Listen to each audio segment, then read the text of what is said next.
Je vous remercie énormément d'être venus. Donc on va commencer la conférence. On va attendre que les derniers arrivants qui sont en haut, qui attendaient les autres personnes à venir, viennent. Donc je suis très fier d'accueillir Philippe Pasco et Hakim Loï, qui se trouvent devant vous. Donc c'est des personnes qui s'investissent depuis très longtemps. Donc Hakim s'occupe du RIC depuis 10 ans, si mes souvenirs sont bons. Et puis Philippe, depuis 2003, a commencé à écrire et dénoncer un peu tous les abus politiques de nos dirigeants, puisqu'il est ancien politicien à la mairie d'Evry, donc il a été assistant ou maire adjoint de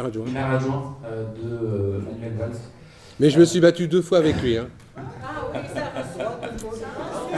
Je suis la seule personne qui me soit battue physiquement 2 fois avec lui. Donc on va faire ça sous une forme d'une conférence débat. Et puis je vais essayer de se présenter et puis on va commencer. Merci à tous. Bonsoir tout le monde. Personne ne s'est trompé de réunion. Réunion Tupperware, c'est à côté. Hein. On est d'accord ? Donc juste en propos liminaire pour désamorcer tout ce qui pourrait amorcer.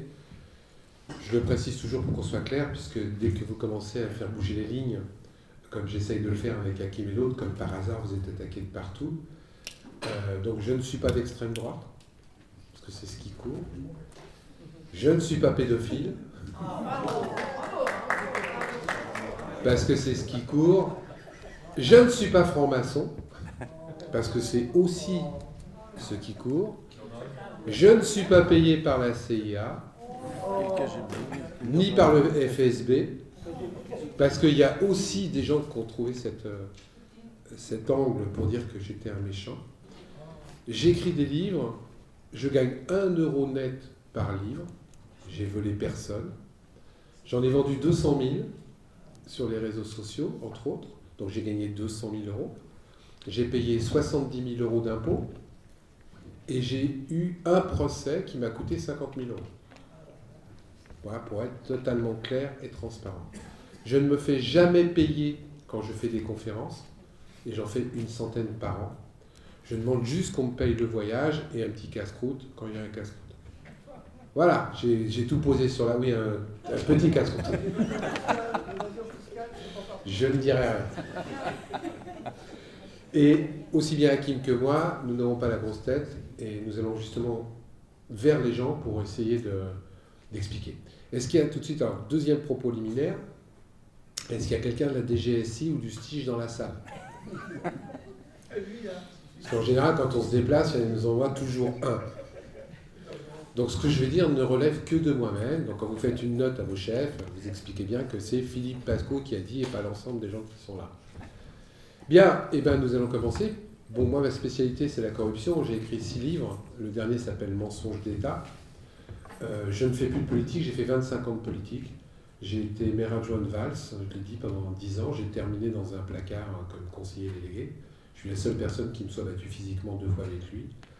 J'ai été conseiller régional, j'ai été président de la formation professionnelle et de l'apprentissage sur l'Île-de-France.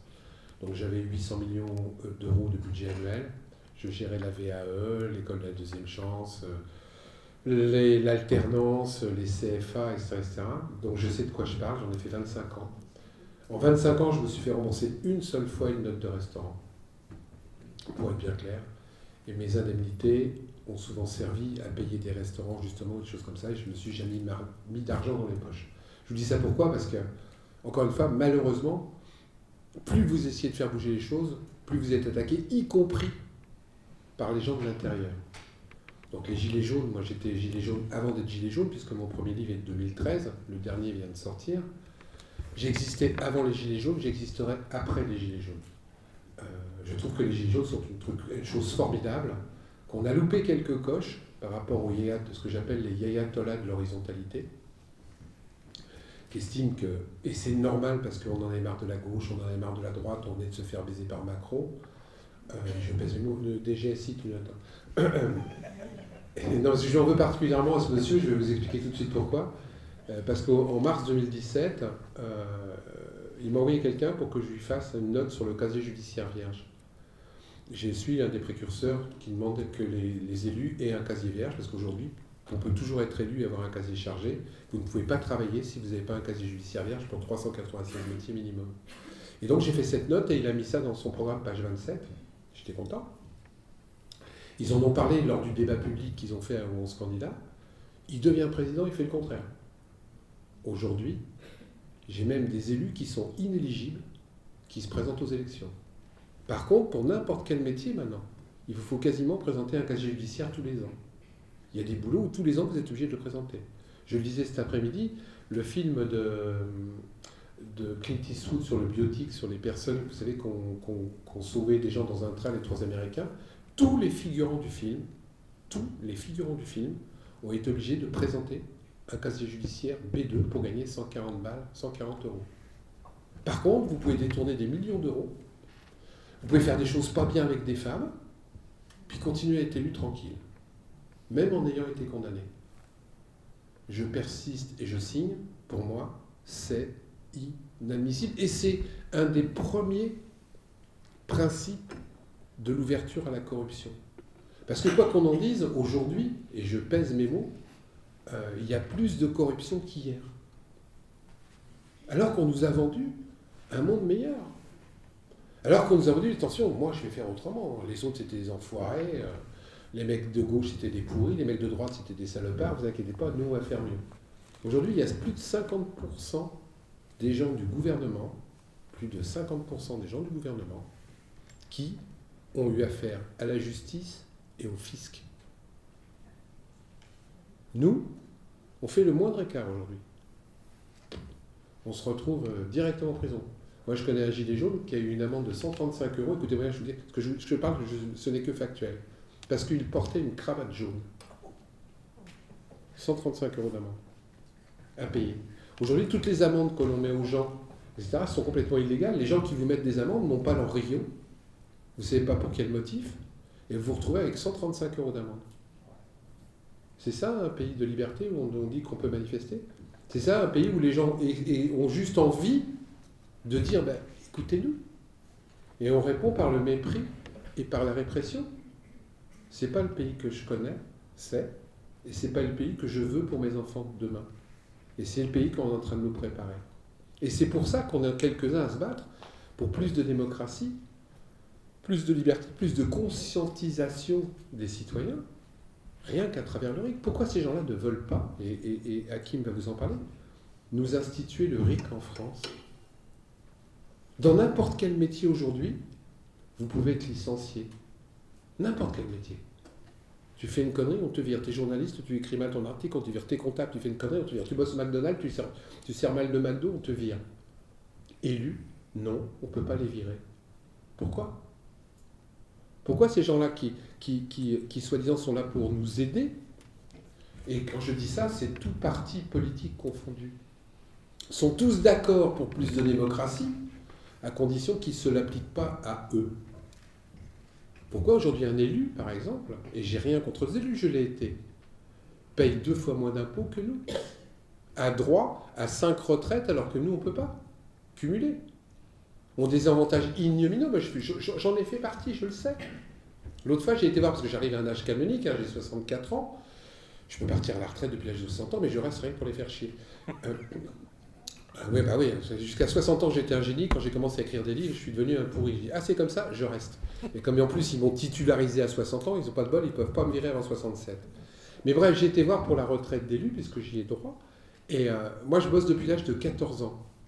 À 14 ans, j'ai commencé à bosser à la mine, ce qu'on appelait la mine à l'époque, aux Parisiens libérés. C'est-à-dire que j'étais dans le 3e sous-sol, dans les rotatifs qui tournaient, pour ramasser le caca des rotativistes.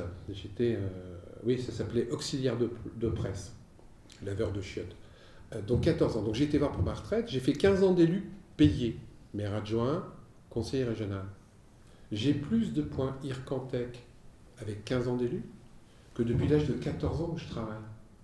J'ai dit à la dame, mais il n'y a pas un 0 en trop là, madame, vous ne bourrez pas? Non. Je vous dis, c'est rentable d'être élu. Et rien que ça, c'est pas normal. Puisque les mecs qui sont tous soi-disant honnêtes au démarrage, très honnêtement, je veux dire, les mecs qui se sont présentés en mai 2017, C'était des gens soi-disant comme vous et nous, ces gens de la société civile. Il y a les 2 tiers aujourd'hui de l'Assemblée nationale qui sont des nouveaux élus, qui sont des gens qui se sont dit, bah tiens, on va remplacer des connards, des professionnels. Et ils sont pires que les autres d'avant. Ils votent des lois, ils ne regardent même pas ce qu'ils votent. On en a des preuves aujourd'hui. Hein. Les lois sur le congé parental pour le deuil d'un enfant, ils n'ont même pas lu. Ils n'ont même pas lu. Et ils étaient que 40 en plus, 41 dans l'Assemblée. Ils sont moins nombreux qu'avant. Donc c'est pas que c'est les gens qui, quelque part, créent le malaise en politique. C'est le système dans lequel les gens s'engoncent. Parce que c'est sûr que quand vous êtes député, quand vous filez 6 000 balles d'argent de poche, en plus de votre indemnité, qu'avec ces indemnités, maintenant, légalement, vous pouvez vous acheter une voiture, et qu'on ne vous pose pas de questions sur la marque, le nombre de chevaux, ça n'incite pas à être, entre guillemets, du côté du peuple. Ça incite à garder ses avantages. Quand on vous vote une loi spécialement pour vous, on vous refile 1 200 € en plus pour vous loger sur Paris. Vous avez beaucoup de salariés ici qui ont filé 1 200 € pour se loger sur Paris. Ben, eux se votent ce genre de loi. Il est évident que ça incite pas à être du côté du peuple. Ça incite à continuer à manger la soupe. Et moi, je connais plein d'élus qui étaient des gens bien sympathiques.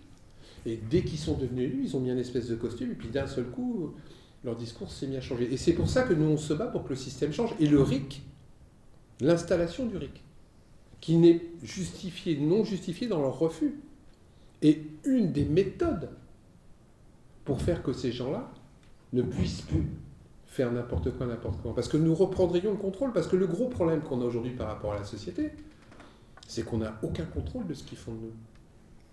Vous vous rendez compte des lois qui sont en train de voter que personne ne se rend compte aujourd'hui? J'en parlais encore cet après-midi. La loi qu'aujourd'hui, qui n'a même pas été critiquée par les syndicats, qui fait qu'aujourd'hui, on peut vous renvoyer sans cause réelle et justifiée. C'est dans la loi. Toi, tu veux pas coucher avec moi? Pas grave. Je mets 20 000 balles de côté, et l'année prochaine, je te vire parce que tu es arrivé 5 minutes en retard. Toi, tu défends un petit peu trop tes camarades dans l'entreprise? Tu es un petit peu trop grande gueule? C'est pas grave. Je mets 20 000 balles de côté, et l'année prochaine, je te vire parce que tu as des chaussures jaunes. J'aime pas trop le jaune, vraiment. Ça, c'est la loi qui a été votée. Et en plus, c'est même pas 20 000 balles d'indemnité, parce que moi, j'ai un bon avocat. Donc, mon avocat d'entreprise que je paye l'année, il va s'arranger pour que tu touches que 5 000 balles. Et à partir de là, quand vous regardez toute la société qu'on est en train de nous préparer, c'est grave. Parce que quand tu ne peux plus contester sans être sûr d'être viré, tu commences à fermer ta gueule. Quand tu as une société qui se prépare, ou quand tu auras une retraite tellement minable, parce que quoi qu'on en dise, la retraite qu'on va avoir va être minable, et que tu vas être obligé de prendre un petit boulot à 500 balles payé au black, pour pouvoir de temps en temps, et ne pas être embêté quand tu voudras faire un petit cadeau à ta petite fille. Donc tu feras un petit boulot à 500 balles. Et tu fermeras ta gueule. Parce que quand on a 3 petits boulots, mal payés, pas protégés, on ferme sa gueule. Et ça, c'est la société qui sont en train de nous préparer. Et on dit rien. Et on laisse faire. Et nous ne sommes pas encore assez nombreux pour dénoncer ce genre de choses. Et tout est fait dans la manipulation pour qu'on croie que c'est démocratique. En plus. Je le disais cet après-midi, est-ce que vous savez, vous connaissez Valls, hein, on en a parlé, j'étais son adjoint, le remplaçant de M. Valls à l'Assemblée nationale. Est-ce que vous savez avec combien de voix il a été élu? Ah, ça devient intéressant. Ce que je vous dis est factuel. Hein. Il a été élu avec 0,9 électeurs sur 10. Moins de 1 électeur sur 10. Le remplaçant de M. Dassault, vous voyez qui c'est, M. Dassault? Paix à son âme, il y a 26 procès qui n'auront pas lieu. Son remplaçant au conseil départemental a été élu avec 0,6 électeurs sur 10. Juste un peu plus d'un demi-électeur sur 10. Voilà aujourd'hui la démocratie qu'on nous propose, et voilà aujourd'hui la démocratie sur laquelle on dit rien et on laisse faire. Et c'est tout bénef pour ces gens-là. Mais c'est un bonheur. Puisqu'aujourd'hui, ils ne font plus des élections, ces gens-là. Ils font des dîners. Moi, j'ai des élus, des sénateurs, par exemple, qui ont été élus avec 11 voix. C'est encore une autre élection. Mais 11 voix. 9 000 € par mois net. C'est génial. J'en ai un qui a perdu 2 électeurs, d'ailleurs. Il aurait pu avoir 13 voix. Mais il y avait 2 végétariens, il a servi de la viande au dîner. Il a perdu 2 électeurs. Donc pour vous dire qu'aujourd'hui, la démocratie, elle est grave. Hein, et qu'on n'a aucun contrôle sur ces gens-là derrière. Ils peuvent faire n'importe quoi, n'importe comment. Le nombre de lois, et je l'ai mis dans mes derniers livres, mais moi je suis effaré par les décrets, les ordonnances qui sont en train de se passer, sans rien. Et tout à l'heure, Hakim vous en parlera. Mais aujourd'hui, comme il y a de moins en moins de démocratie, il y a de plus en plus de lois qui sont votées. Parce qu'ils font ce qu'ils veulent. Il y a des lois que j'ai découvertes, des décrets que j'ai découverts, que j'ai mis dans mon dernier livre. Je me dis, c'est pas possible, ils n'ont pas pu faire ça. Eh bien si. Je vous donne juste un exemple. Vous savez ce que c'est qu'un site classé? Un site classé, il y en a 2700 en France. C'est les sites où quand tu emmènes ton enfant, tu dis, regarde, tu vois ce décor-là. Moi, je suis venu avec mon père et mon grand-père, et c'était pareil. Ça n'a pas changé parce qu'en France, on a des lois qui protègent ce genre d'endroit naturel. Qui font que demain, quand tu viendras avec ton fils, ça sera encore un espace de liberté visuelle protégé. Eh bien, c'est fini, les enfants. Il y a un décret qui vient d'être voté, là. Qui vient d'être passé. Maintenant, sur les 2700 sites classés, on peut construire un parking. On peut construire un hôtel 3 étoiles. Et on va nous le vendre comme un ruissellement d'argent. Parce que ça va donner du travail à ces pauvres ouvriers pendant 3 mois. Ça va donner du travail à tous ceux qui vont servir de serviteurs dans l'hôtel 3 étoiles. Celui qui va ouvrir la porte, celui qui va garer la voiture. Et allez vous faire foutre pour le site classé. Parce que le site classé aujourd'hui, dans la tête de certaines personnes, par rapport à l'économique, par rapport au profit, c'est rien. Et moi, je vous le dis, hein, ce qu'on nous prépare pour demain, c'est une société de profit. Or, par définition, sachez-le, le profit, c'est réservé qu'à quelques-uns. Moi, ce que je veux demain, c'est une société de partage. Parce que le partage, c'est fait pour tout le monde. Mais c'est pas ça qu'ils sont en train de nous préparer. Et tout parti politique confondu, qu'on soit bien d'accord. Je ne fais pas de l'anti-macronisme primaire. Quoi qu'il commence sincèrement à me gonfler, celui-là. Non, c'est vrai, parce qu'il a industrialisé le mensonge, il a industrialisé la novlangue. Je veux dire, je suis foudrage. Quand vous voyez, par exemple, que quand il balance une loi maintenant pour tromper les gens, la loi sur l'éducation nationale, il appelle ça la loi confiance. Non, ouais, je suis contre la confiance. Putain, déjà, t'es niqué dans la manif. Mais c'est stratégiquement intéressant. Hein. Et les gens tombent dans le piège. Ils vous parlent de liberté. Ils vous parlent de solidarité. Ils vous parlent de progrès social. Quand ils vous disent « j'ai travaillé pour les handicapés, je fais du progrès social ». Ah ouais, super progrès. Aujourd'hui, un handicapé, si jamais il a le malheur d'aimer quelqu'un qui touche plus de 1 200 € par mois, on lui supprime une partie de son allocation. Ce qui veut dire que l'handicapé, non seulement il a plus son allocation, mais en plus il devient dépendant de son époux ou de son épouse ou de son conjoint ou de sa conjointe. Super progrès social. Eh bien, on nous l'a vendu comme du progrès.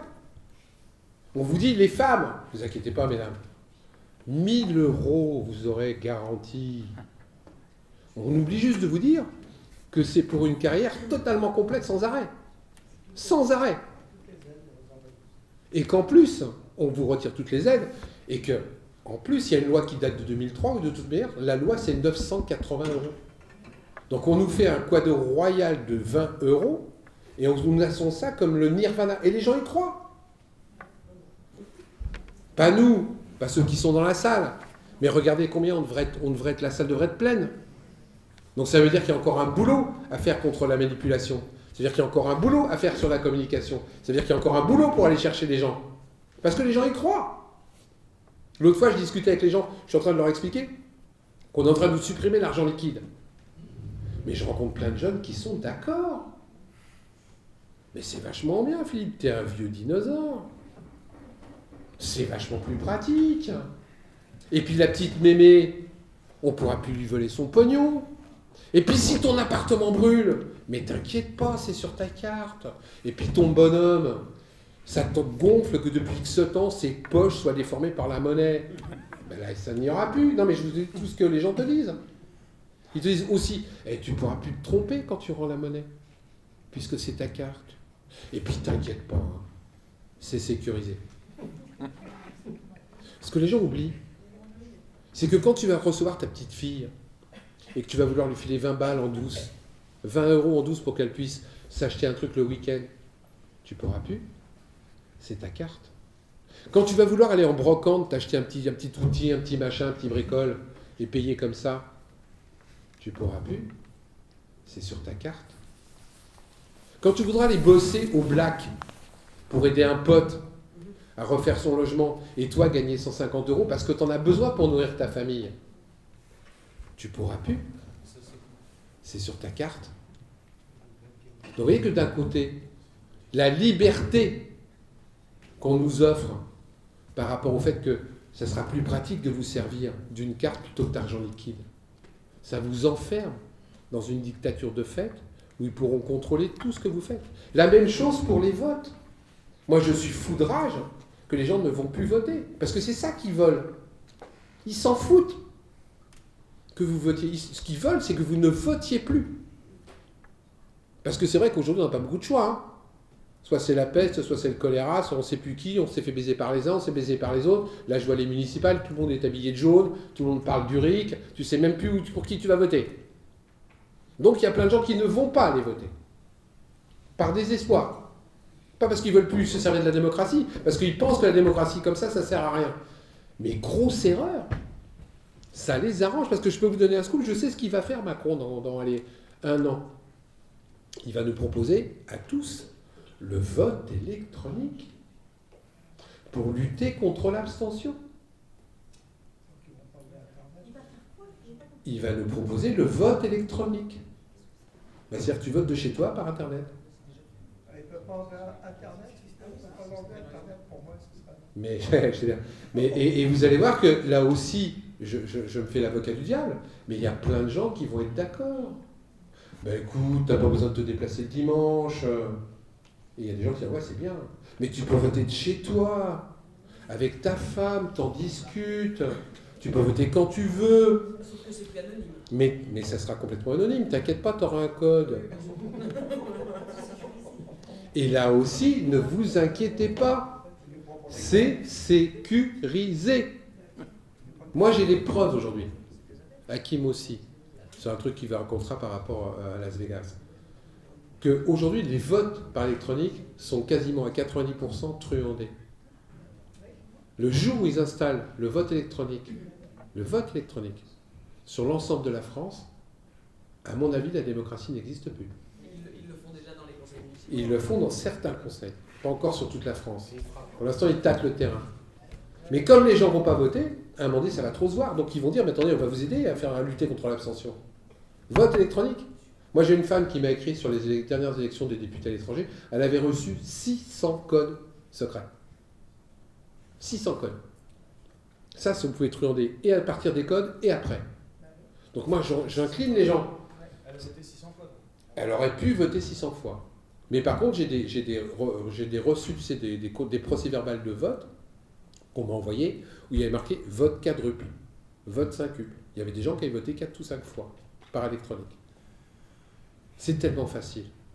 Mais encore une fois, les coupables, en partie, c'est nous. Parce que plutôt que de ne pas aller voter, je le dis toujours aux gens, ça a l'air con, il y a des gens qui sont anti-pour, allez foutez un bulletin blanc. Parce qu'au moins, quand il y aura 40% de bulletins blancs dans les urnes, ces gens-là seront élus, mais ne seront plus représentatifs. Et ils seront obligés de changer la loi. Parce que nous sommes dans une société médiatique. Tant qu'il n'y a que 5% de bulletins blancs, et je vous donne un scoop par rapport à ça que personne n'a noté, c'est la première fois depuis 1958 qu'à l'élection présidentielle de Macron, il y a eu 8% de blancs. 8%. Ça s'était jamais vu. Et ils ont vite évacué l'information. Vite. Le jour où il y aura 40% de bulletins blancs dans les urnes, ils sont obligés de changer la loi. Et donc de tenir compte des bulletins blancs. Et donc on pourra se débarrasser de la peste ou du choléra. Parce qu'à partir du moment où vous mettez le bulletin blanc en nombre et qu'ils sont obligés de le reconnaître, ça devient un bulletin exprimé. Si ça devient un bulletin exprimé, ils seront obligés de mettre un seuil. Et il y a certains pays où, quand tu as par exemple plus de 30% de vote blanc, tous les candidats rentrent chez eux. Ça change la face des choses. Mais dites-vous bien que ces gens-là... Pourquoi c'est annulé le bulletin blanc? S'il y a 40% de bulletin blanc? Parce que ça se verra, monsieur. Non, ça se verra, mais si le bulletin blanc n'est pas homologué comme bulletin exprimé, il y aura... Alors, je vais vous expliquer. La première fois, ça ne sera Mais pas. je connais la loi. Ouais. Mais moi aussi, je la connais bien. Donc on est d'accord. La première fois, ça ne sera pas homologué. On n'est pas dans l'homologation immédiate. On est dans le fait qu'à partir du moment où on leur démontre que les gens veulent ça, ils sont obligés de le faire. Oui, non, mais s'il y a 40% de bulletins blancs aux prochaines présidentielles, Mais ça ne sera pas annulé. ce ne sera pas annulé. Mais non, mais c'est pas, D'accord. pas le problème, monsieur. Donc, ben si, il y a l'homologation d'abord du bulletin blanc. Faut Mais pas non, mettre monsieur. la charrue avant les bœufs. Mais- D'abord, on homologue le bulletin blanc. Mais monsieur, écoutez-moi. C'est la base, non? Écoutez-moi. Si je vous écoute, j'attends qu'ils le fassent. Ah non, je dis qu'il faut militer pour le faire. Mais non, mais militer, ça fait 20 ans qu'on milite là-dessus, ils ne le feront pas. Il faut leur prouver. Vous militez actuellement. Il faut leur prouver, en le mettant dans l'urne, que c'est valable. Aujourd'hui, nous sommes dans une société médiatique. Oui, on est d'accord. D'accord? Le moindre effet, ça fait des effets dévastateurs. Si le bulletin blanc, ils n'en tiennent pas compte aujourd'hui, c'est parce qu'il n'y en a pas assez dans l'urne. Voilà, on est pour. Donc le jour, mais plutôt que de ne pas aller voter, Attendre qu'il y ait 40% avant qu'il l'homologue. mais monsieur, aujourd'hui, il y a 40% de gens qui ne vont pas voter. Ça ne sert à rien. Enfin, 22%. Il y a 40% j'ai des statistiques de gens qui ne vont pas voter. C'est-à-dire qu'ils vont à la pêche, ils sont tellement écœurés. Donc essayons un autre système. Je vous ai expliqué, je viens de vous donner des chiffres, qu'aujourd'hui, il y a des mecs qui sont élus avec 0,9 électeurs sur 10. Je parle des présidentielles, c'est ce qui... Mais il y a les présidentielles, il y a plein d'autres élections. À partir du moment où on remplira les urnes de bulletins blancs ou de bulletins nuls, ils seront obligés d'en tenir compte. Parce que ça se verra, parce que ça sera dans tous les journaux, parce que ça sera à la télé, et parce que dans ces cas-là, ils ne pourront plus dire qu'ils sont représentatifs de la population. Ils pourront juste dire qu'ils sont élus. Parce qu'aujourd'hui, ils peuvent dire qu'ils sont élus et représentatifs. Parce qu'il y a 40% de gens qui ne vont pas voter. Donc ils sont représentatifs dans le maximum des cas de 30% des électeurs. Moi, ce que je veux, c'est qu'ils soient représentatifs de 10% des électeurs. Et là, je peux vous assurer que médiatiquement parlant, ils seront obligés de changer la loi. Donc je ne mets pas la charrue avant les bœufs. Je les oblige à attacher la charrue après les bœufs. Ce qui est tout à fait différent. Parce qu'aujourd'hui, ça fonctionne comme ça. Vous croyez que moi, je ne suis pas un lanceur d'alerte, je suis un éveilleur de conscience. Mais je connais plein de lanceurs d'alerte. Vous croyez que si des gens comme moi, comme Yasmine, comme Stéphanie Gibault, comme plein d'autres gens que je connais, Assange, etc., n'avaient pas d'eux-mêmes sorti des scandales, ils auraient changé les choses? Vous croyez que si la petite dizaine de personnes qu'on est n'avions pas dénoncé l'IRFM et n'avions pas mis sur la table, ils auraient changé les choses? Non. Quand on a dénoncé dans Marianne le fait que les députés, les ex-députés, leurs femmes et leurs enfants touchaient un chèque de 18 000 € quand ils mouraient, si on ne l'avait pas mis dans la presse, vous croyez qu'ils auraient changé les choses? C'est parce qu'on l'a mis dans la presse qu'ils ont changé la loi. Et la presse, personne ne l'a dit, monsieur. Il y a toujours, j'en ai toujours un dans les... Ils font 2 mandats, ils gagnent 2 J'en ai toujours un comme ça dans les assemblées. 2 mandats. J'en ai toujours un. Mais non, mais la presse, personne ne l'a dit. Monsieur, je viens de vous Je expliquer. travaille dans la presse, donc je peux Oui. vous dire personne ne l'a dit. C'est bien. Changer de métier. Pourquoi? Si personne ne la lit, ça ne vaut pas le coup que vous travaillez dedans. Ah, si, il faut bien travailler. Ah on est bien d'accord, donc vous travaillez pour rien.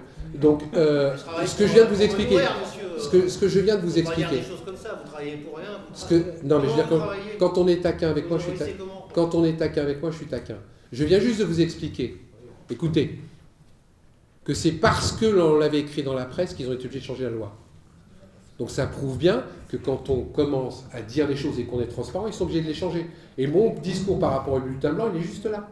Commençons par leur foutre la honte en mettant... Il y a 25 ans que beaucoup de partis politiques, Mélenchon comme les autres, disent 25 ans, disent il faut que le bulletin blanc soit homologué. Il y a 25 ans qu'on se bat là-dessus. Il y a 25 ans que ça ne change pas. Moi, je pense que la base, c'est d'abord de mettre le bulletin blanc. Vous avez complètement d'accord, vous avez complètement raison. Le jour où le bulletin blanc sera homologué, là, vous aurez peut-être 25, aux prochaines présidentielles, il y a le bulletin blanc homologué, là, vous aurez peut-être du 25-30% de bulletin blanc. Mais vous croyez franchement qu'ils vont le faire sans qu'on les oblige? Et je vous dis que non, ils ne vont pas le faire. Eh bien justement. Mais, oui, mais tant qu'ils ne feront pas, il n'y aura rien du tout. Bon, mais Il y aura rien vous du êtes tout. d'accord en fait. Bon, c'est pas grave, monsieur. 23%, mélange 24%. J'en ai toujours un. C'est pas vrai que... Non, mais vous êtes d'accord en fait tous les deux. Donc c'est bon. On On sent va pas... que c'est vrai. Ça sert à rien. Oui, c'est vrai. Bref, donc la version historique et la version, comme on dit, canal historique, c'est machin. Il y a deux versions, c'est à peu près le même, c'est pas le même nombre et pas au même moment.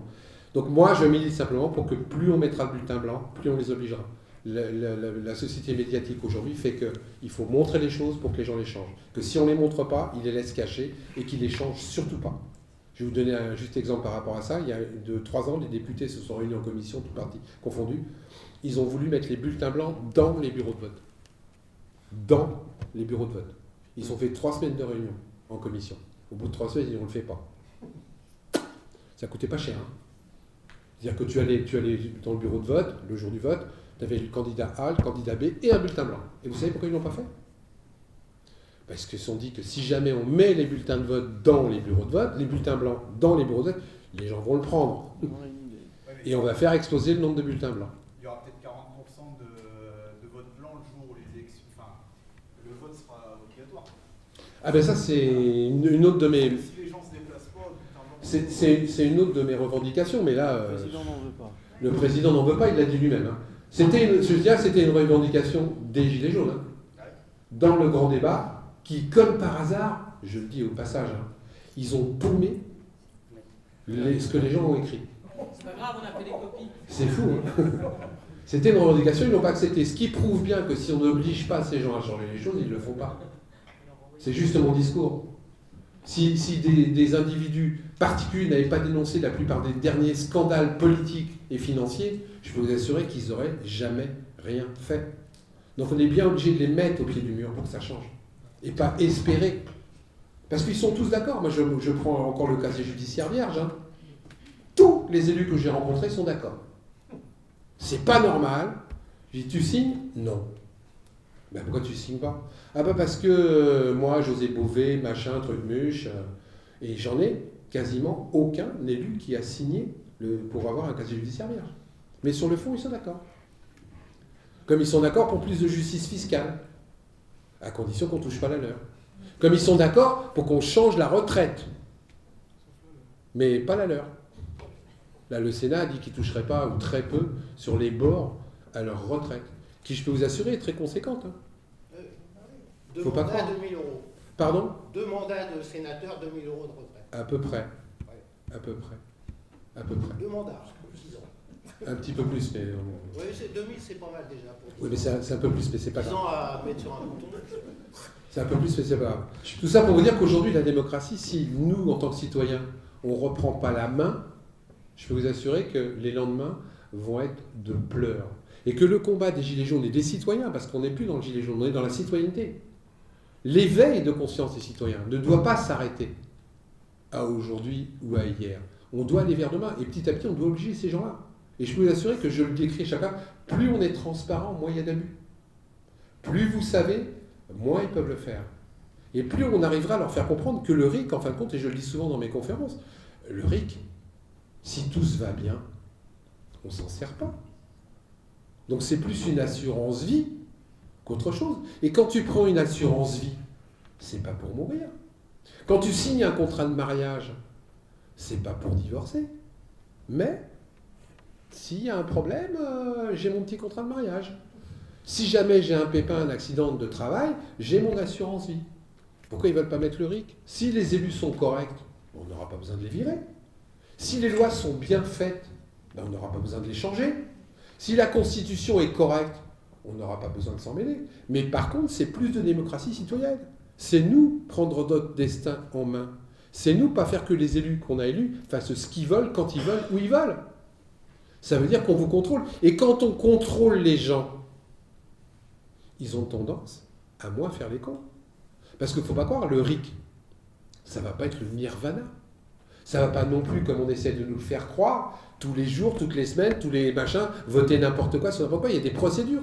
Et Hakim va vous expliquer. Et dans plein d'autres pays dont on a les références, on s'aperçoit qu'en fin de compte, c'est le contraire de ce qu'ils sont en train de nous manipuler. C'est-à-dire que dans les pays où il y a du RIC, je vais juste donner un exemple par rapport à ça. Vous savez quel est un des pays où ils se servent constamment du RIC, qui soi-disant est un truc populaire, communiste, tout ce que vous voulez? La Suisse. Eh ben non, il y en a toujours un qui l'ouvre avant les autres. C'est toujours le même en général. La Suisse, déjà. C'est toujours le même en général. C'est pas grave de l'ouvrir. hein. Non, non, vous avez raison. C'est l'Amérique et c'est la Californie. Et c'est en Californie qu'ils se servent du RIC. On ne peut pas dire que... 37 millions d'habitants. 37 millions d'habitants. Et on ne peut pas dire que les États-Unis, c'est un pays coco ou socialiste. Hein.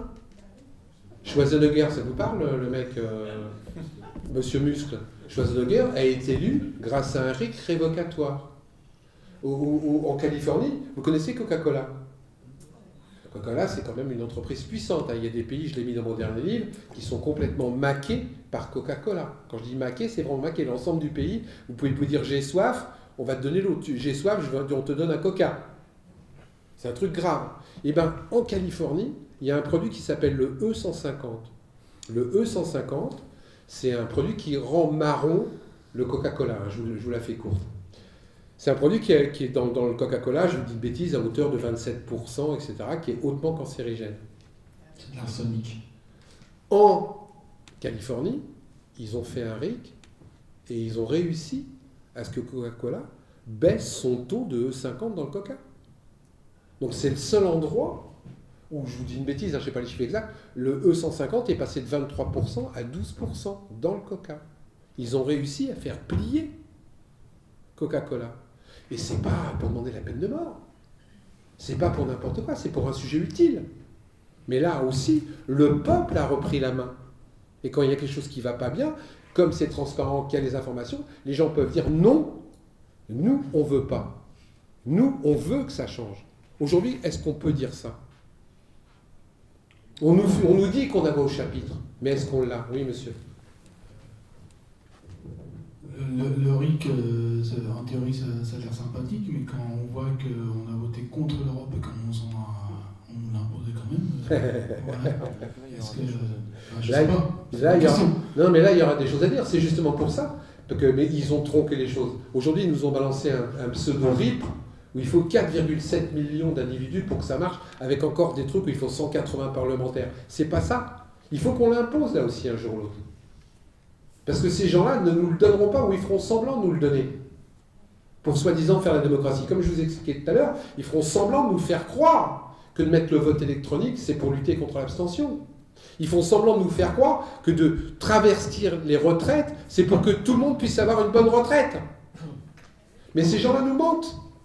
Et mettent en place des textes de loi. Moi, je l'ai mis dans je ne sais plus quel livre. Aujourd'hui, j'ai repéré 2 textes de loi. Un qui a été fait par Philippe Maurice, l'autre qui a été fait par je ne sais plus quelle boîte, où il y a 51 députés et 41 députés qui ont déposé exactement le texte que les lobbying leur avaient donné, en mettant juste leur nom. Est-ce que vous pensez vraiment que Philippe Maurice fait un texte pour lutter contre le tabac? Eh bien, ça a été voté à l'Assemblée nationale. C'est ce qu'il nous propose aujourd'hui. Je le dis souvent, Coca-Cola, tiens, on va en reparler. Vous savez quel organisme d'État dirige Coca-Cola en France? Encore une fois, moi je suis dans le factuel. Organisme d'État. La santé. L'organisme qui lutte contre l'obésité dans le sport. La présidence est tenue par Coca-Cola. Donc c'est des gens qui vous expliquent qu'il faut que vous busiez un petit Coca-Cola après avoir fait 200 mètres de course à pied. Ces gens-là se foutent de notre gueule. Se foutent de notre gueule. Et bien ça c'est officiel. Donc ne croyez pas que quelque part, justement parce qu'il n'y a pas le RIC, etc., ces gens ne continueront pas à nous balancer des lois n'importe comment. Quand vous voyez aujourd'hui comment ils ont cassé le code du travail, comment ils cassent la sécurité sociale, comment ils cassent les hôpitaux. Moi je suis foudrage. Essayez aujourd'hui, je le vois, je circule dans toute la France, d'avoir un rendez-vous sous une semaine avec votre docteur ou un spécialiste. Moi j'ai un pote qui a 57 ans, il vient de découvrir qu'il a un cancer au poumon. Il a téléphoné pour faire une radio. On vous donne un rendez-vous dans 4 mois. Cancer du poumon. C'est ça aujourd'hui. Ah bah par contre, si tu payes, si tu passes dans une clinique privée, si tu as un petit peu d'argent, les délais peuvent se raccourcir. Mais là, je suis en train de parler de services publics, je suis en train de parler de mes impôts, je suis en train de parler de l'argent que moi je verse, que nous versons tous. Je voudrais bien que ça serve à des choses qui servent l'ensemble de la population. Je vous en donne une petite, tiens, pour voir comment ils sont en train de détruire la société. Vous savez quelle est la note? Vous savez ce que c'est qu'un professeur des écoles? Professeur des écoles, c'est donc les nouveaux instituteurs. Académie de Créteil. La note d'entrée au concours national pour devenir professeur des écoles. C'est-à-dire que quand vous avez cette note-là, concours national, 1 an après, vous enseignez dans une maternelle. Pardon? Non, moins. Sur 20, hein. 3,5 sur 20. Concours national. Qui en plus est une folie, parce que par exemple à Strasbourg, le même concours, c'est 7. Mais sur la Seine-Saint-Denis, Créteil, c'est 3,5 pour devenir professeur des écoles. Mais je deviens fou. Eh bien, c'est officiel. Et le pire, vous voulez que je vous le donne en pire, c'est qu'ils n'ont pas eu assez de monde. Donc du coup, ils vont encore baisser la note l'année prochaine. Ce que je te propose, c'est qu'on fasse des échanges. Allez-y. Et puis je distribue la parole à tout le monde. Mais je voudrais bien qu'Hakim parle un peu du RIC quand même, parce que le RIC, c'est important. Tu veux qu'on fasse et après on fait des échanges? On fait un peu d'échange et puis... je prends ok. 10 minutes et après on fait des questions-réponses. On va faire 10 minutes et puis après je passerai le micro. Excusez-moi, moi, il faut me faire cut, hein, sinon je peux parler 3 heures. Ah oui, moi aussi. 10 minutes. Allez, je me mets un petit timer. Comme ça, dès que ça vibre, bah, c'est parti. Merci d'être là. Ça, c'est vraiment important. Il y a quelques années, en fait, le sujet de la démocratie, ça ne faisait pas bouger les foules, en fait. Je dirais que le premier rang aurait été rempli. C'est tout. Alors moi, je vois beaucoup plus de monde, mais je suis toujours encore attristé qu'il n'y ait pas assez de monde. Surtout après le mouvement des Gilets jaunes, surtout après les élections qu'on connaît, etc.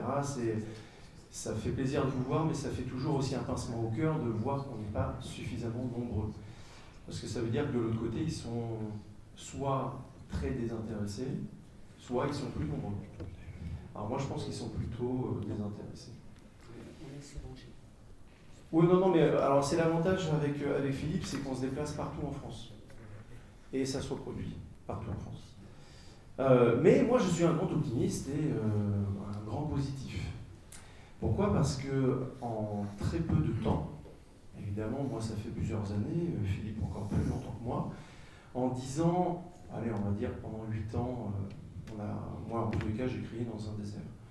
Et depuis 1 an, je vois quand même que les sujets arrivent, que le mot du RIC est arrivé, c'est en devant de la scène. C'est pas rien. Hein.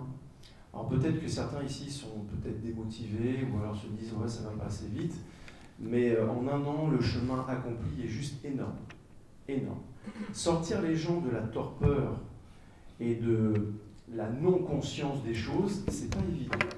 C'est pas évident. Moi-même, avant de m'être réveillé, il y a 10 ans, bah, franchement, j'étais un bon élève, comme tout le monde.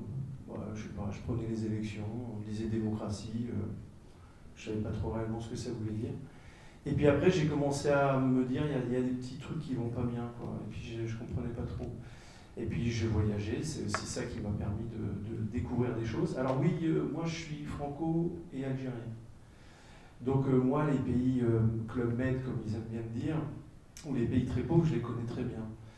Mais c'est en changeant mes destinations, c'est en allant dans les pays scandinaves, les États-Unis, la Nouvelle-Zélande, des îles du Pacifique, c'est là que j'ai compris vraiment qu'en France ça n'allait pas. Parce qu'à chaque fois, ils vous disent, et je vais reprendre la fameuse phrase de notre président, oui, allez essayer la dictature et puis vous serez content. Allez voir d'autres pays. Bon, enfin, moi, mon maître étalon, c'est pas l'Irak. Moi, mon maître étalon, c'est ceux qui sont un peu plus hauts, ceux qui nous tirent vers le haut. Il aime bien les premiers de cordée. Bah alors, allons les voir. Et en fait, pour ces pays-là, en fait, on est une république bananière. Mais vraiment. Après, il ne suffit pas de le dire. Nous sommes une république bananière. Ce qui est bien, c'est d'aller comprendre et de pointer du doigt exactement ce qui fait que nous sommes une république bananière. Donc, ce dont vous a parlé Philippe, c'est déjà beaucoup d'éléments. Dire ce que vient de dire Philippe pour des pays scandinaves, même l'Allemagne, le Danemark, même la Lettonie ou l'Estonie, ben vraiment là, ils bondissent, quoi. Et là, ils vont vous dire, mais c'est quoi ce peuple français, quoi? Vous vivez en Afrique ou quoi? C'est quoi le délire? Quoi? Vos hommes politiques, ils ont comme ça beaucoup d'argent et vous ne les contrôlez pas? Vous ne surveillez pas les dépenses? Enfin, pour eux, c'est aberrant, c'est l'argent public. À partir du moment où c'est l'argent public, c'est pas leur argent, c'est le nôtre. Donc bien entendu qu'on a un droit de regard, bien entendu qu'on doit même les empêcher et les sanctionner. Donc rien que cette partie-là, déjà, ça les ferait bondir. Mais après, il y a plein d'autres sujets. La Nouvelle-Zélande, l'Australie, même certains pays d'Asie, ne comprendraient pas du tout qu'on ne puisse pas révoquer nos élus. Même pendant leur mandat. Ça, ils ne comprendraient pas. Et je ne vous parle pas de la Suisse, je ne vous parle pas de l'Allemagne, je vous parle d'autres pays qui ont exploré d'autres choses de la démocratie, qui sont allés nettement plus loin, qui ont été nettement plus ambitieux, qui ont testé des choses. Donc vous voyez, il y a beaucoup de choses qui, moi en tous les cas, m'ont fait réagir. Et je ne comprenais pas pourquoi au début j'étais un peu la risée de mes collègues quand j'étais à l'étranger. Bah, maintenant je comprends. Hein. Au bout de quelques années, maintenant je commence à comprendre.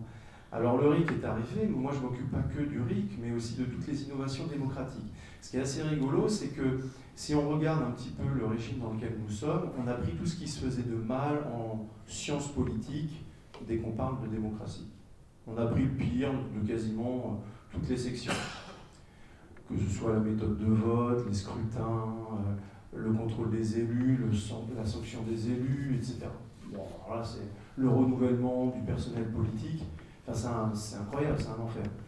Il y a beaucoup plus de renouvellement du personnel politique aux États-Unis et en Angleterre qu'il ne peut y en avoir en France. Pourquoi ? Parce que pour eux, à partir de 2 mandats, ils dégagent. C'est même pas une loi, c'est que culturellement, pour eux, c'est normal. C'est bon, tu donnes un moment de ton temps à la communauté, à la société, et puis après tu pars. Il faut que ça tourne, il faut qu'il y ait du sang frais. Alors oui, vous trouverez toujours des roublards, même chez eux. Mais pas la même chose qu'ici. Nous, on a des carriéristes. Hein. Il y en a qui ont eu un diplôme d'homme politique à 18 ans, et puis ils iront jusqu'à la retraite. Alors ça, c'est exceptionnel. Voire plus. Mais quelle nouveauté, quelle fraîcheur peuvent-ils apporter ? C'est un peu étrange. Alors dans le RIC, ce qui est rigolo, c'est que quand il est arrivé, quand il a été médiatisé avec les Gilets jaunes, a été mis en avant beaucoup le côté législatif. C'est-à-dire les gens vont pouvoir comme ça proposer des lois. Oui, bien sûr, c'est un aspect non négligeable, le RIC. Mais le RIC, il est à l'œuvre dans 40 pays dans le monde. Et pour certains, il est à l'œuvre depuis plus de 150 ans. Donc des retours d'expérience, on en a. On n'est pas en train de parler de quelque chose de fantasmé ou quelque chose de théorisé dans un bouquin, un géotrouve-tout qui se dirait « tiens, ce serait génial si on améliorait la démocratie ». Non, ce sont des choses qui sont déjà à l'œuvre, on sait ce qui fonctionne, on sait ce qui ne fonctionne pas et on sait ce qui fonctionne moins bien. Même les Suisses voudraient améliorer leur RIC, parce qu'ils savent qu'il est défaillant sur certaines choses. Et donc du coup, ce qui est intéressant, c'est quand on arrive en dernier dans une course, si on n'est pas trop bête, on peut capitaliser sur toutes les erreurs que les autres pays ont fait. Donc on a, sur la quarantaine de pays qui a le RIC, on a réellement 18 pays qui l'utilisent vraiment, entre 18 et 20. Et on voit que réellement, le législatif qui est important, c'est pas réellement ce qui est le plus intéressant. Il est indispensable, hein, que ce soit le RIC constituant, le RIC législatif. Si vous avez des questions, je pourrais en détailler sur ces aspects-là. Mais il y a d'autres RIC qu'on a passés sous silence et qu'il ne faut jamais oublier. C'est le fameux RIC révocatoire. Le RIC révocatoire, c'est donc de mettre un terme au mandat d'un élu. Et il ne se fait pas n'importe comment. Il est très codifié. Il est codifié notamment parce qu'on ne veut pas que les gens en fassent un abus ou un usage démesuré. Donc, on fait un bilan des finances de l'élu au moment de sa prise de fonction, quel est son patrimoine, de combien d'argent il dispose, qu'a-t-il comme crédit, tout ce que vous voulez, enfin vraiment le vrai bilan. Mais c'est obligatoire, c'est pas juste comme ça, comme c'est le cas aujourd'hui, hein, juste déclaratif. Aujourd'hui, vous pouvez truquer votre déclaration de patrimoine. Parce que la haute autorité, la transparence de la vie publique, j'aime bien ces noms à rallonge, c'est génial. Quand c'est long comme ça, il faut vous méfier. Eh bien, ces gens-là ne vérifient pas. Et ils ne sanctionnent pas. Faites une fausse déclaration au fisc. On va voir quel sera votre avenir à vous, simples citoyens. Bon, bah eux, ils peuvent comme ça falsifier les choses. Donc on a déjà des hommes politiques aujourd'hui en place qui ont falsifié leur déclaration de patrimoine. Alors ensuite, dans les RIC révocatoires, eh bien, on peut après faire un bilan à mi-mandat et on voit s'il y a eu enrichissement personnel. S'il y a enrichissement personnel, on ne va pas plus loin, il est dégagé. Parce que c'est pas normal de se payer un château à 10 millions d'euros quand on avait juste de côté 100 000 euros avant sa prise de fonction. Ça veut dire que de l'argent est arrivé. En général, l'argent, il tombe, enfin en tous les cas pour moi, il ne pousse pas dans les arbres. Donc ça veut dire qu'il est venu de quelque part. Et puis c'est pareil, on ne va pas lâcher l'élu, parce qu'à la fin de son mandat, on fait le même bilan. Pareil, enrichissement personnel, sanction. Justice, prison. Menottes, prison. Normalement. Ça, c'est un pays normal qui devrait fonctionner. En ça, le révocatoire, il est très important. Et puis, vous en avez un autre aussi qui est un peu passé sous silence, c'est ce qu'on appelle le RIC suspensif. Le RIC suspensif, les gens sont en train de débattre, enfin, les parlementaires débattent d'une loi à l'Assemblée nationale, et puis ça, ils sont tous tombés d'accord. Et allez hop, ils la votent. Ouais, mais bon, enfin, de quel droit 577 personnes à l'Assemblée nationale peuvent décider du destin de la population sans que la population n'ait son mot à dire? Un scoop, et vous le savez, si vous êtes dans la salle, c'est que vous êtes un peu conscient de ça, voilà, ça dit. C'est que, tout simplement, c'est pas parce que ils ont été élus que tout simplement ce sont devenus des seigneurs. On n'est pas dans un système féodal jusqu'à preuve du contraire. Donc ça veut dire que normalement, oui, je vois des gens qui hochent la tête, je dirais normalement, ils ne sont pas censés devenir des seigneurs. C'est-à-dire qu'ils doivent rendre des comptes. Donc, s'ils votent des choses, eh bien le suspensif il est intéressant parce que ça veut dire que pendant, si on prend l'exemple de la Suisse, c'est le cas, ils ont 100 jours pendant lesquels la loi est en suspens. Et n'importe quel citoyen peut se saisir de cette loi et motiver d'autres citoyens pour arrêter cette loi et empêcher qu'elle passe. Réforme des retraites, ça vous parle? Il y a des spécialistes de ça, des associations, parce qu'on peut considérer que c'est un peu compliqué, que c'est dur, etc. Eh bien, dites-vous qu'il y a des fous comme moi. Il y en a plein en France. Il y en a plein. Nous, on est prêts à regarder le journal officiel, mais on est surtout prêts à regarder avant le journal officiel, avant qu'il soit trop tard. Et donc d'aller conscientiser la population et de dire « Oh là là là là là là, regardez, là, il y a un problème avec cette loi. » Alors ça, comme disait Philippe, ça a un double avantage. Le premier avantage, c'est que si on voit une loi qui vraiment serait dangereuse, on pourrait la stopper, avant même qu'elle ne passe au journal officiel. Et ça, c'est pareil. Le deuxième avantage, c'est que si vous faites ça, les autres, à l'autre bout, les députés, quand ils savent qu'une loi peut potentiellement être enlevée avant même qu'elle passe au journal officiel, ou pire, quand elle est passée au journal officiel, on aurait le RIC abrogatoire, donc on pourrait l'enlever. Même les lobbies qui leur graissent la patte ou qui leur écrivent le texte, ils y réfléchissent à deux fois. Alors ça peut passer, ça passe en Suisse, il y a des lois comme ça qui passent, mais la majorité des lois ne passent pas. Et du coup, ils ont fait le travail en amont, c'est que ça a changé leur manière de faire les lois. Désormais, ils sont obligés de consulter les gens. C'est pas rien. Oui, parce que quand ils savent que justement les lois peuvent potentiellement dégager, vous savez, ils sont un peu comme nous tous, ils n'aiment pas trop travailler pour rien. Donc du coup, ils vont s'éviter des choses. Et puis les lobbies vont agir autrement. C'est pour ça que je vous disais qu'en Suisse, même en Californie, etc., aujourd'hui, ils essayent d'améliorer leur système. Parce que les lobbies, c'est comme l'eau, dès qu'ils voient une petite faille, ils essayent de s'engouffrer dedans. Mais c'est pas grave, eux au moins ils progressent. Nous, on est tellement loin, que vous savez, les lobbies, ils sont juste en face de l'Assemblée nationale. Ils ont leur cabinet juste en face. Et il leur suffit, comme disait Philippe, juste de les d'inviter une vingtaine de députés à manger. Et ça suffit. Donc on a souvent un argument qui nous est opposé sur le RIC. Oui, mais n'avez-vous pas peur que ce soit comme ça, les lobbies vont pouvoir imposer leur point de vue, etc. Peut-être, mais il y a des mécaniques qui font que le RIC n'est pas non plus ouvert à tout ça. Mais peut-être, ça c'est peut-être potentiellement dans des années, mais aujourd'hui c'est le cas. Aujourd'hui, on a même des lobbyistes qui sont ministres. Donc c'est bien d'avoir peur de ce qui pourrait arriver dans 10 ans, sous le contrôle d'une masse de citoyens plus importante, et de ne pas avoir peur de ce qui existe aujourd'hui. C'est assez rigolo en fait. Donc ce qui est intéressant dans le RIC, et ce qui est intéressant dans le mouvement qu'il a un peu mis en lumière, c'est qu'il existe depuis très très longtemps. Les Français ont été les inventeurs du RIC. C'est Nicolas de Condorcet en 1793 qui présente ses travaux à la Convention. Donc ça s'appelait à l'époque le droit d'initiative populaire, le DIP. Mais il y a d'autres pays qui vont le prendre. Les États-Unis vont le prendre, la Suisse va le prendre, par Rousseau, et puis plein d'autres pays, des pays qui sont sortis du bloc communiste, donc des pays de l'Est. Vous avez des pays qui, en Asie, après les guerres de décolonisation, qui ont récupéré ça en Afrique. On en a aussi en Afrique. Donc ce qui est intéressant de voir, c'est que nous qui avons inventé ce sujet-là, en fait, on ne l'a jamais récupéré. Pourquoi ? Parce que Condorcet, un an plus tard, il finissait sa vie dans un cachot. Et après, c'est plutôt les royalistes qui ont gagné. Mais bon, après, ça nous amène sur autre chose.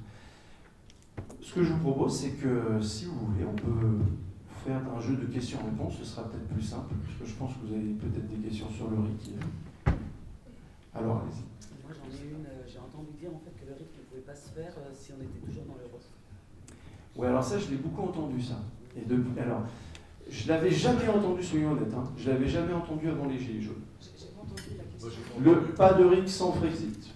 Je vous la fais courte, ça c'est la phrase qu'on entend souvent. C'est une phrase asselinienne. Voilà.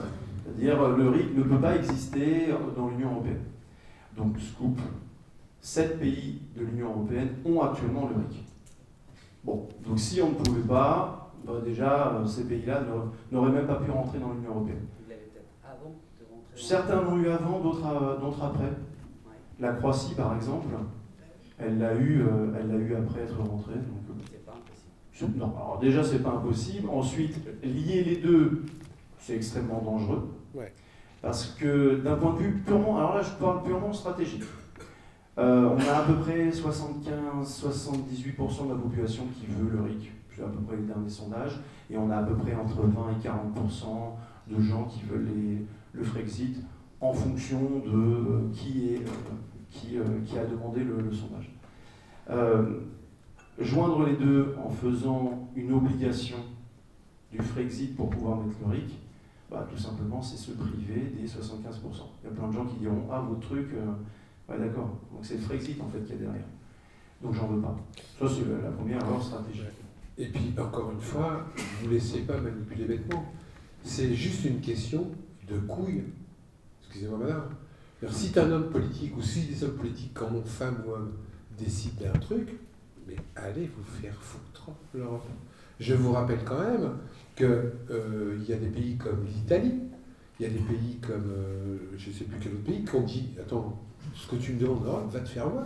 Même nous, où l'Europe nous avait imposé un déficit de 0,1%, on leur dit, excusez-nous, on fera 0,3. On a fait 0,3. Donc à un moment donné, arrêtez de croire ce qu'on vous raconte. L'Europe, c'est virtuel. C'était une question. Non, mais je comprends, mais c'est une question qui revient souvent, et moi je l'ai aussi souvent. On ne peut rien faire, l'Europe nous bloque. Mais l'Europe nous bloque parce qu'on veut bien se bloquer. Je vous rappelle quand même qu'il y a des types qui s'appellent anglais, qu'on vient voter, qu'on dit l'Europe va te faire voir.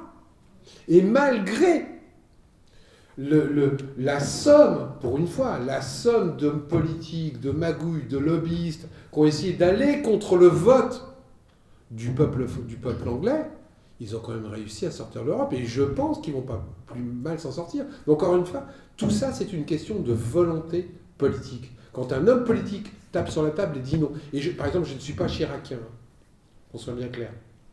Je suis plutôt, mon premier patron s'appelait Henri Krasuki, qu'on soit clair, pour ceux qui me traitent d'extrême droite. Quand il y a un type qui a été en disant nous, on ne fera pas la guerre à l'Irak, il y avait l'ensemble des autres pays qui étaient contre lui.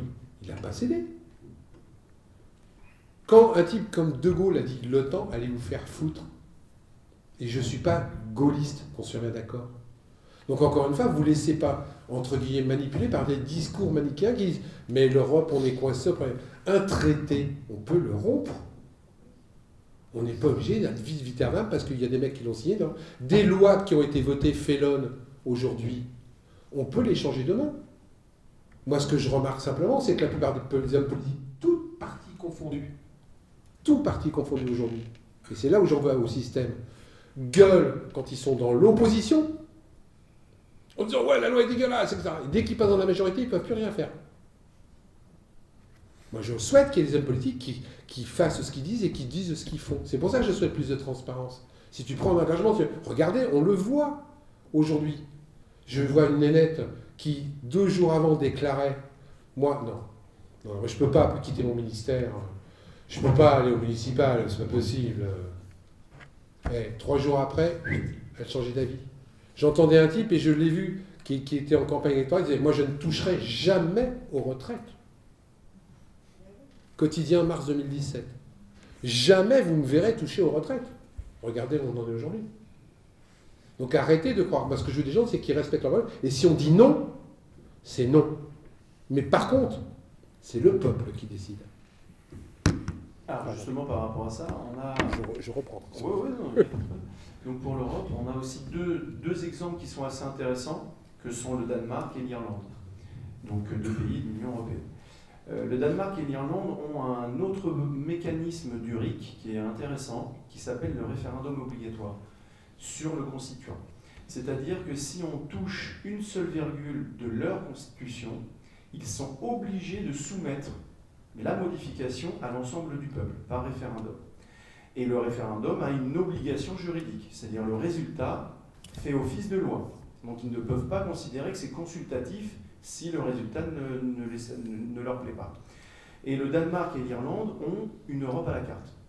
C'est-à-dire que beaucoup de choses imposées par les traités européens modifient de fait la Constitution. Pour information, nous avons modifié à peu près une vingtaine de fois notre Constitution depuis 1992, de manière à ce que notre Constitution française, la 5e, puisse être en adéquation avec les traités européens et traités internationaux. Mais jamais nous avons été consultés. Jamais. Ce qui ne peut pas se passer pour les Danois et les Irlandais, puisqu'ils ont donc le référendum obligatoire. Et tantôt ils ont accepté des choses, et tantôt ils en ont refusé. Donc ils ont réellement eu une Europe à la carte, avec des traités à la carte, chose qu'on nous cache absolument en nous donnant l'impression que finalement c'est comme ça et pas autrement. Que les traités c'est à prendre ou à laisser. Alors pourquoi un petit pays comme le Danemark, on ne va pas considérer que le Danemark c'est quelque chose, c'est un pays puissant dans l'Europe. Pourquoi considérer que le Danemark a pu imposer son droit constitutionnel à l'Union européenne, de même que l'Irlande, et que nous, la France, nous ne serions pas capables? La réponse est simple. C'est qu'aujourd'hui, l'Union européenne est devenue un alibi extrêmement utile et efficace pour la classe politique française. Dès qu'elle se trouve pris la main dans le pot de confiture, eh bien, elle a un bouc émissaire tout trouvé. Attention, je ne défends ni l'Union européenne, je ne suis pas un pro-européen, ni un anti, je m'en contrefiche, en fait, à vrai dire. Mais je me dis, il y a 2 distinctions dans l'Union européenne. Vous savez, vous avez les directives, je ne sais pas si ça vous parle, vous avez les directives et vous avez les règlements, les réglementations. Les directives, ce sont juste des circulaires, d'accord? Si vous avez, donc ils pondent, la Commission peut pondre des choses, le Parlement européen peut pondre des directives, et si vous avez envie de l'appliquer dans votre droit national, vous le faites ou pas. En revanche, un règlement, c'est différent. Très souvent, ça vient de la Commission européenne, et là, pour le coup, c'est imposé. Et un règlement, c'est à prendre ou à laisser. Enfin, c'est même pas à laisser, si vous laissez, vous partez. Donc, comme on ne peut pas partir, c'est à prendre. Donc, vous avez plein de règlements comme ça qui vous sont imposés, mais ils sont minoritaires en Union européenne. La majorité, ce sont des directives. Et la France est le pays qui applique le plus de directives européennes.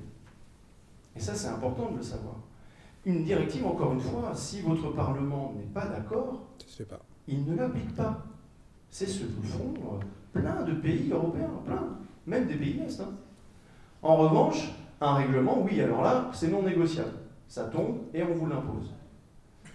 Et c'est ça qui est intéressant de voir, c'est comment, en fait, notre méconnaissance du droit, notre méconnaissance de l'instruction civique, en fait, on a très peu de connaissances des rouages et des institutions européennes, mais même françaises, moi je m'en rends malheureusement compte, eh bien en fait on peut tout nous faire gober. Et après, selon que votre projet politique est plutôt anti-européen, pro-européen, appelez-le comme vous voulez, eh bien vous allez y appliquer quelque chose qui est dans l'air du temps, comme le RIC, et puis vous allez le coller à votre projet politique. Donc il y a des gens qui aujourd'hui en France sont tout à fait conscients que le RIC peut tout à fait être mis en place dès maintenant au niveau local, sans avoir besoin de changer la Constitution. Je vous le dis tout de suite. Au niveau local, au niveau des mairies, au niveau des départements, on peut déjà mettre des RIC en place.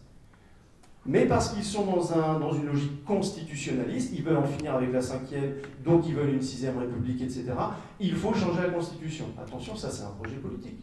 Bon, je ne dis pas qu'il est bien, pas bien, mais moi je ne sais pas si la 6e République sera celle que nous avons envie. Qui la fera, comment ils la feront, comment est-ce qu'on pourra contrôler, y aura-t-il un RIC dedans? Moi j'en sais strictement rien. Ceux qui ont des visées de Frexit accolent le RIC parce que c'était de l'air du temps, le RIC, donc c'était pas mal. Et c'est là où je te rejoins, c'est qu'en fait, comme nous sommes très mal informés, nous connaissons très très mal nos institutions, eh bien en fait, le premier bonimenteur qui vient et qui veut juste gagner les prochaines élections, ou alors qui veut surfer sur les colères, etc., eh bien il accole des mots que les gens tout à coup ont envie parce qu'ils se disent « Ah c'est pas mal, ça a l'air fun le RIC. Ah ouais mais c'est sans Frexit. Ah ouais mais il faut revoir la Constitution. Ou alors attention c'est un truc de gauche. Ou alors c'est un truc d'extrême droite. » Bon, le RIC il est au Venezuela, il est au Pérou, et il est en Suisse, aux États-Unis, en Lettonie. Bon, on ne peut pas dire que le RIC est plutôt de gauche, de droite. Le RIC, c'est un outil neutre. Il ne transforme pas les sociétés où il est mis en place. En revanche, il permet aux citoyens de reprendre leur place dans une démocratie. Et ça, c'est pareil. Oui. Alors, moi, je ne connaissais pas vos ouvrages, je ne vous connaissais pas jusqu'à aujourd'hui. Bon. D'un côté, vous parlez des classes politiques corrompues. Vous donnez beaucoup d'exemples. Je suis 100% d'accord avec vous. Je ne vois pas comment on pourrait... Pas tous, hein, quand même. Non, pas tous. Ok. Vous donnez beaucoup d'exemples. Je suis complètement d'accord, il n'y a pas de souci. En même temps, vous parlez d'un système politique qui pourrait fonctionner. Enfin, vous croyez qu'il pourrait fonctionner s'il y avait des citoyens honnêtes, on va dire, qui le prenaient en charge. C'est ce que j'en déduis, ce que je comprends de ce que vous dites. Alors pour moi, personnellement, enfin, je pense que le système politique, tous ses failles, tous ses défauts, tous les problèmes qu'on connaît aujourd'hui qu'il a, ils sont conséquences d'un système économique. Un système économique et non l'inverse, c'est-à-dire le système économique capitaliste. En effet, on ne vit pas dans une société féodale, mais on vit dans une société bourgeoise. Monsieur Condorcet, qui était très sympathique par ailleurs, hein, et ils nous ont fait sortir du féodalisme quand même. Ce n'est pas rien. Mais il était un bourgeois. Et nous... Aristocrate. Mais bon. Oui, bon, lui, il était aristocrate. Effectivement, Condorcet, il était aristocrate. Mais en effet, il défendait les idées bourgeoises, les idées du capitalisme bourgeois qu'on connaît aujourd'hui encore. Bon. Donc, bon, tout ça, ça me fait... je ne sais pas comment vous pouvez, vous pensez que vous pourriez arriver à gérer ces systèmes que vous-même, c'est-à-dire il y a une contradiction fondamentale des fonds, à mon avis, dans ce que vous dites. Je constate toutes les critiques que vous faites, je suis entièrement d'accord avec vous. Le problème, c'est ce que vous proposez derrière. Pour moi, il y a une contradiction fondamentale. Vous-même, vous venez de le dire. Vous dites... le RIC, ce n'est pas un instrument de transformation sociale. Il sert aux citoyens à prendre leur place dans la démocratie. Comment un outil qui ne sert pas à transformer la société pourrait servir aux citoyens? Alors, à prendre leur place des citoyens. Logiquement, si ces places des citoyens consistent à être capables de transformer la société, il y a quand même une contradiction. Et dernière chose, que je veux dire, pour moi, bon, déjà le terme de citoyen me pose beaucoup de questions. Aujourd'hui parce que je préfère ne pas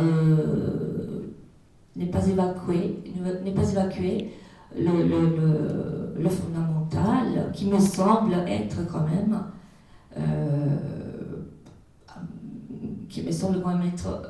un problème des classes sociales. Voilà.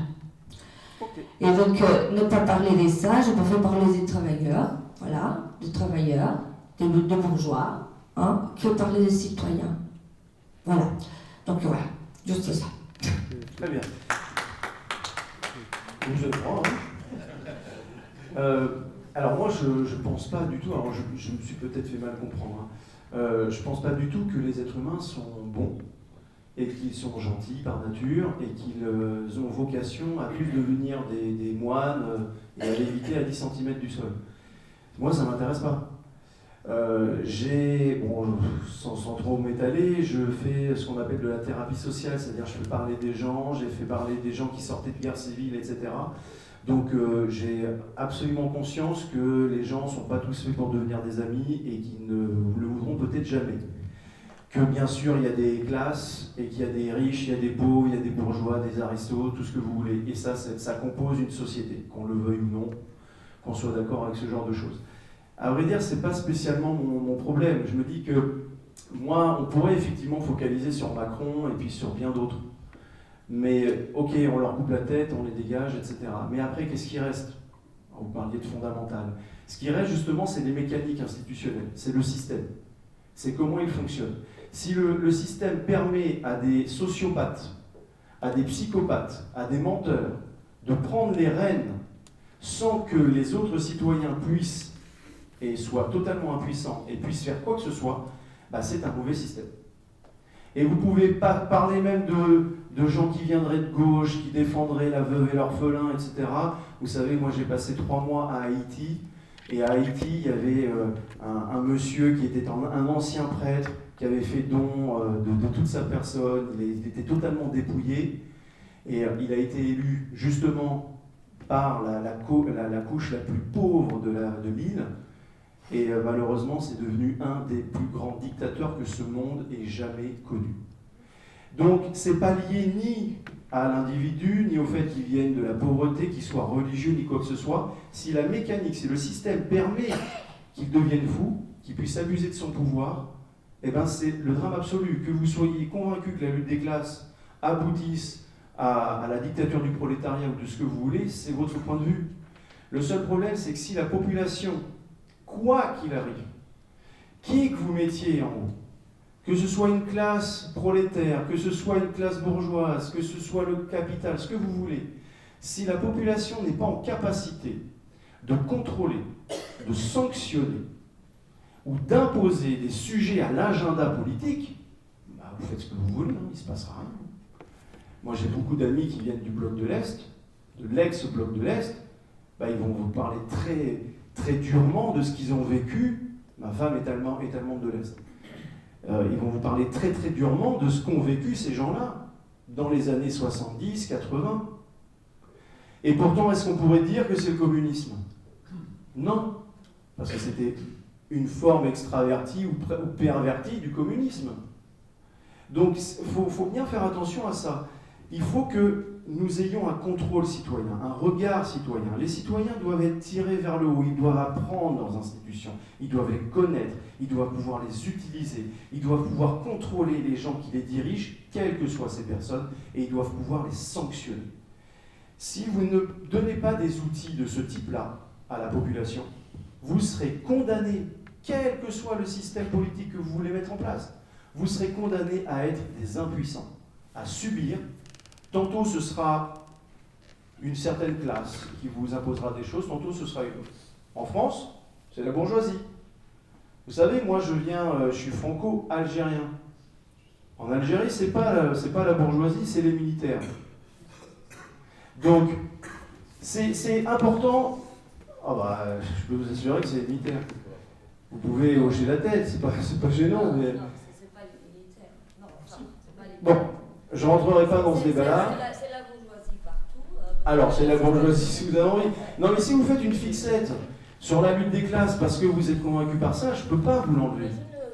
Non, mais je peux sincèrement, et puis je chercherai même pas à vous l'enlever. Votre analyse, pour moi, c'est que vous pensez qu'en changeant le système politique, vous arriverez à changer le système économique. On parle pas parlé d'économie. On n'a pas parlé d'économie, on n'a pas parlé de changer un système politique. Et je vous ai pas dit que les êtres humains allaient être encore meilleurs, encore une fois. Vous ne voulez pas changer le système économique, Parce que c'est votre combat. Si vous avez le RIC, vous pourrez essayer de convaincre les gens qu'il faut justement changer le système économique. Si vous avez envie. Mais c'est marrant parce qu'on prend toujours... Oui, parce que vous voulez changer les gens. Ah oui, mais c'est bien de vouloir changer les gens. Mais regardez qui est dans cette salle. Ben oui. Mais parce que au fond de votre cœur, vous êtes peut-être quelqu'un d'animé par la bonté, vous êtes révolté par les injustices, etc. Mais grand scoop, le monde fonctionne aujourd'hui comme ça. Et le problème, c'est quels sont les moyens que nous avons, nous, citoyens, pour nous y opposer ? Est-ce que ce sont la fatalité ? Est-ce que ce sont les armes ? Alors je vais vous faire un autre scoop. Si ce mouvement des Gilets jaunes avait été un mouvement violent, on aurait dézingué du flic et on aurait dézingué des hommes politiques en décembre 2018. Donc c'est un mouvement foncièrement pacifique. Et je dirais même pacifiste. Le problème, c'est qu'à l'opposé, ils en ont été conscients de ça. Et bien regardez ce que ça a donné. Ils ont fracassé, ils ont incarcéré, et ils ont les médias avec eux. Donc, il faut à un moment donné être aussi conscient des forces et faiblesses que nous avons. Et nous avons une énorme faiblesse. Nous n'avons pas d'outils institutionnels et juridiques qui nous permettent d'emprisonner ces gens-là. Parce qu'aujourd'hui, moi, si vous me demandez mon avis, ces gens-là devraient être derrière des barreaux. Que ce soit des flics ou que ce soit des hommes politiques. Ils devraient être derrière des barreaux. Mais, à part lever les bras au ciel et faire des conférences aux quatre coins de la France, qu'est-ce que vous voulez qu'on fasse d'autre ? Donc oui, moi je suis désolé, je crois aujourd'hui à l'outil institutionnel, à l'outil juridique. Vous avez le droit de ne pas être d'accord. En tous les cas, je milite pour ça. Et ça les a pas émus. Et regardez la population française. La majorité ne s'est pas émue. Bien sûr. Mais on espère bien qu'ils le seront un jour. Et en tous les cas, moi je ferai tout pour. En tous les cas, j'essaie. Est-ce que c'est les hommes politiques, est-ce que c'est les élus, les hommes politiques du jour, donc qui dirigent la société, d'après vous, est-ce que c'est eux ? Mais c'est un mélange. Vous avez fait de la politique pendant un certain nombre d'années. 25 ans. 25 ans. Pas à un haut niveau. D'après vous, le poids des grands groupes industriels, mais est-ce que c'est pas lui qui est déterminant ? Mais il est énorme. Il est énorme. Et d'ailleurs, c'est pas Macron, Hollande ou même demain peut-être Le Pen. Oui, mais c'est Guignol-là qui ils en font. C'est quand même les grands groupes industriels. On est d'accord, monsieur. C'est pas une fixation, c'est une réalité. On est d'accord. Je suis pour un maximum de démocratie aussi, quel que soit le système.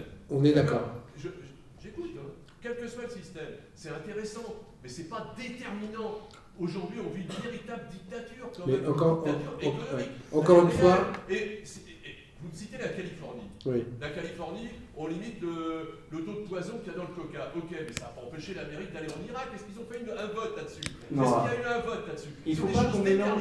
Et on est d'accord, il ne faut pas qu'on mélange les choses. De la même manière que je vous disais tout à l'heure, il ne faut pas accoler son projet politique à des concepts. Un pays que je connais vraiment très bien, les États-Unis. Vraiment très bien. Parler des États-Unis comme si c'était une entité monolithique, c'est aussi absurde que de parler de l'Afrique. Et d'imaginer que l'Afrique parle d'une seule voix. Ça n'a aucun sens. Les États-Unis est un pays fédéral, d'accord ? Ce qui se passe dans l'Utah, ce qui se passe dans l'Oregon est 100 fois plus démocratique que même en Suisse, que même la Suisse. Le problème, c'est qu'ils ont une entité supranationale, qui est l'État fédéral à Washington DC, et eux qui leur imposent des choses.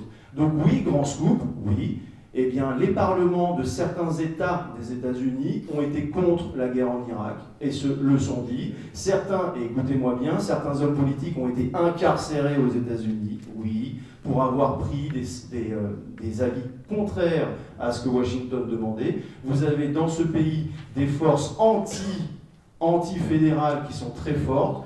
Vous avez des fous furieux qui sont prêts à faire sauter des bombes dans l'Alabama, etc. Donc, prendre cet exemple comme de ce pays-là n'a aucun sens. Franchement, c'est absurde. Si on veut raisonner par l'absurde, je peux vous trouver plein d'autres exemples. Voilà. En revanche... Et surtout, ce qui est important, c'est monter les marches d'escalier une par une. On ne peut pas tout avoir et monter 15 marches en même temps. Donc, moi, je pars du principe que faisons d'abord des choses, nous, avant de dire on ne peut pas les faire parce que les autres ne l'ont pas fait ou que ce n'est pas fait dans le reste du monde. Commençons par nous. Et je rejoins totalement ce que dit mon camarade. Il faut que je fasse gaffe à ce que je dis, mon compagnon, mon ami. J'en dis trois comme à la télé. C'est bon, c'est le travail, tu peux y aller. Non, mais fais gaffe. Non, mais fais gaffe, ça va très vite. Des fois, tu dis un mot et tu te retrouves avec un hashtag gros pourri, hashtag, etc. Moi, j'ai fait une photo avec des gens que je ne savais pas qui étaient là et j'ai hashtag extrême droite derrière. Donc, je suis foudrage. Donc, ce que je vais vous dire, c'est qu'il a entièrement raison. C'est le système qu'il faut changer. Moi, je ne parle pas de lutte des classes, des bourgeois contre les travailleurs, etc. Je parle de système à changer, parce que de toute manière, quand on regarde le monde entier, dans tous les systèmes confondus, que ce soit des systèmes socialisants, ou que ça c'est des systèmes hyper-capitalistes, les seuls qui n'ont pas le voix à la parole, c'est le peuple. Vous prenez des pays comme la Chine, vous prenez des pays comme la Russie, vous prenez des pays comme la France, les seuls qui ne peuvent pas parler, et dans des endroits comme la Chine, il y a même maintenant la reconnaissance faciale. Si jamais tu traverses la route en dehors des clous, tu as 5 points moins, tu peux plus prendre l'avion. Le peuple a encore moins le droit de parler.